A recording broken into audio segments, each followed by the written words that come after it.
بسم اللہ الرحمن الرحیم۔ ناظرین، ذرا یاد کریں وہ لمحہ جب ورقہ بن نوفل نے نبی پاک صلی اللہ علیہ وسلم کو بتایا یہ وہی فرشتہ ہے جو حضرت موسیٰ علیہ السلام پر آیا کرتا تھا، لیکن سن لو تمہاری قوم تمہاری مخالفت کرے گی، تمہیں جھٹلائے گی، تمہیں ستائے گی۔ یہ سن کر نبی پاک صلی اللہ علیہ وسلم کا دل کانپ گیا، مگر ایمان مضبوط ہو گیا، اور پھر وہ سفر شروع ہوا جو ہمیشہ کے لیے دنیا بدل دینے والا تھا۔ سفر نبوت، ایمان کا سفر، صبر کا سفر، قربانی کا سفر۔ وحی کے بعد ایک خاموشی چھا گئی، دن گزرتے گئے مگر جبرائیل امین نہ آئے۔ نبی پاک صلی اللہ علیہ وسلم کی آنکھیں ہر دن آسمان کو تکتی، دل بے چین رہتا، کبھی غار حرا کا رخ کرتے، کبھی رات کو ستاروں کو دیکھتے۔ دل میں سوال اٹھتا، کیا میرا رب مجھ سے ناراض ہو گیا؟ یہ وقت آسان نہ تھا، مگر یہ سخاوت دراصل ایک تربیت تھی، صبر اور مضبوطی کی۔ پھر اچانک وہ لمحہ آیا، فرشتہ دوبارہ ظاہر ہوا اور حکم ہوا، اے چادر اوڑھنے والے اٹھو اور لوگوں کو اللہ کا پیغام دو، اپنے رب کی بڑائی بیان کرو، اپنے دامن کو پاک رکھو اور باطل سے دور رہو۔ یہ اعلان تھا کہ اب خاموشی ختم، اب ذمہ داری کا آغاز۔ سب سے پہلے ایمان لانے والی تھی حضرت خدیجہ رضی اللہ تعالیٰ عنہا۔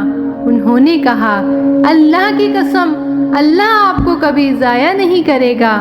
آپ رشتہ داروں کی خدمت کرتے ہیں، کمزوروں کا سہارا بنتے ہیں، سچ بولتے ہیں، امانت ادا کرتے ہیں۔ پھر حضرت علی رضی اللہ تعالیٰ عنہ ایمان لائے، جو بچپن سے حضرت محمد صلی اللہ علیہ وسلم کے گھر میں تھے۔ پھر حضرت زید رضی اللہ تعالیٰ عنہ، پھر آپ صلی اللہ علیہ وسلم کے آزاد کردہ غلام، انہوں نے بھی کلمہ پڑھا۔ اور پھر سب سے قیمتی لمحہ آیا، آپ صلی اللہ علیہ وسلم کے قریبی دوست حضرت ابو بکر صدیق رضی اللہ تعالیٰ عنہ ایمان لائے۔ انہوں نے نہ کوئی سوال کیا، نہ کوئی شک، فوراً کہا، میں گواہی دیتا ہوں کہ آپ اللہ کے رسول ہیں۔ حضرت ابو بکر رضی اللہ تعالیٰ عنہ کا ایمان اسلام کی بنیادوں کو مضبوط کرنے والا ستون بن گیا۔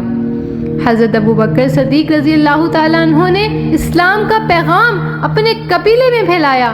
ان کی دعوت پر حضرت عثمان رضی اللہ تعالیٰ عنہ، حضرت طلحہ رضی اللہ تعالیٰ عنہ، حضرت زبیر رضی اللہ تعالیٰ عنہ، حضرت عبد الرحمن بن عوف رضی اللہ تعالیٰ عنہ جیسے عظیم لوگ ایمان لائے۔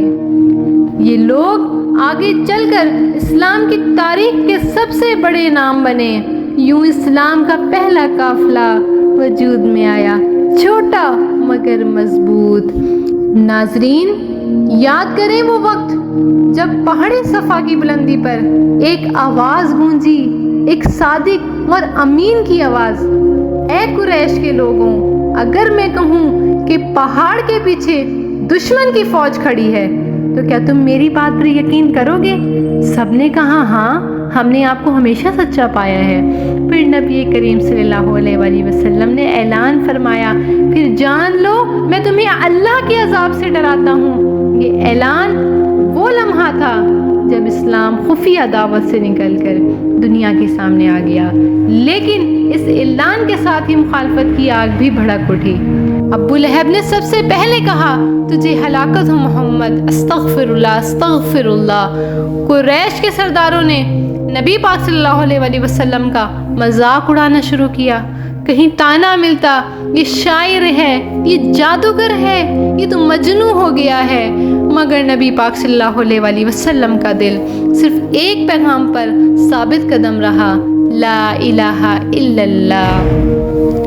حضرت سمیہ اور حضرت یاسر رضی اللہ تعالیٰ عنہ کو قتل کیا گیا، یہ اسلام کے پہلے شہید تھے۔ حضرت عمار رضی اللہ تعالیٰ عنہ کو تپتی ریت پر گھسیٹا گیا، مگر ایمان قائم رہا۔ حضرت بلال کو دہکتی ریت پر لٹایا جاتا، زبان پر صرف ایک لفظ رہتا، احد احد۔ ایک دن حضرت حمزہ رضی اللہ تعالیٰ عنہ جو نبی پاک صلی اللہ علیہ وسلم کے چچا تھے، انہوں نے سنا کہ ابو جہل نے نعوذ باللہ رسول اللہ صلی اللہ علیہ وسلم کو گالی دی ہے۔ غصے میں کعبے میں گئے اور اعلان کیا، میں بھی محمد صلی اللہ علیہ وسلم کے دین پر ہوں۔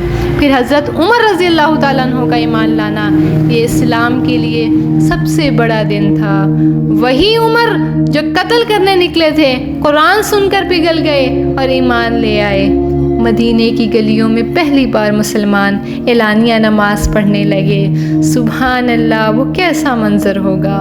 قریش نے فیصلہ کیا کہ حضرت محمد صلی اللہ علیہ وسلم اور ان کے ماننے والوں کو سماج سے کاٹ دو۔ 3 سال تک مسلمان بھوکے رہے، پتے اور جڑی بوٹیاں کھاتے رہے۔ بچوں کے رونے کی آوازیں مکہ والوں کو رات کو سنائی دیتی۔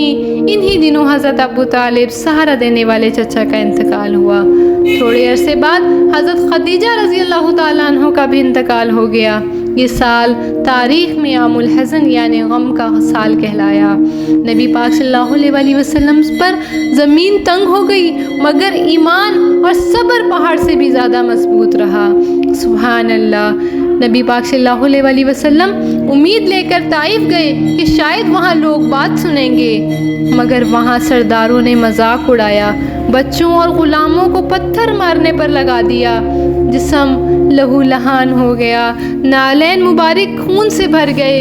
اسی حال میں نبی پاک صلی اللہ علیہ وسلم نے زمین پر ہاتھ اٹھائے اور دعا کی، اے اللہ، اگر تو مجھ سے راضی ہے تو مجھے کسی کی پرواہ نہیں۔ اسی طائف کی رات غمگین دل کو اللہ تعالیٰ نے فرشتوں کے ذریعے تسلی دی۔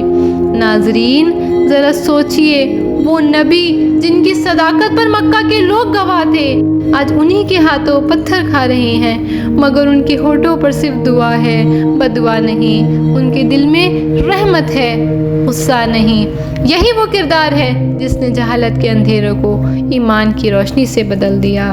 لیکن ناظرین، کہانی یہاں ختم نہیں ہوتی۔ جب زمین نے تنگی دکھائی تب آسمانوں نے اپنی وسعت دکھائی۔ اگلے حصے میں ہم بات کریں گے معراج مصطفیٰ صلی اللہ علیہ وسلم کا سفر، آسمانوں کی بلندیوں تک اور نماز کا تحفہ۔ انشاءاللہ ملتے ہیں اپنی انشاءاللہ نیکسٹ ویڈیو میں۔ اٹس می ملائکہ عزیر۔ اللہ حافظ۔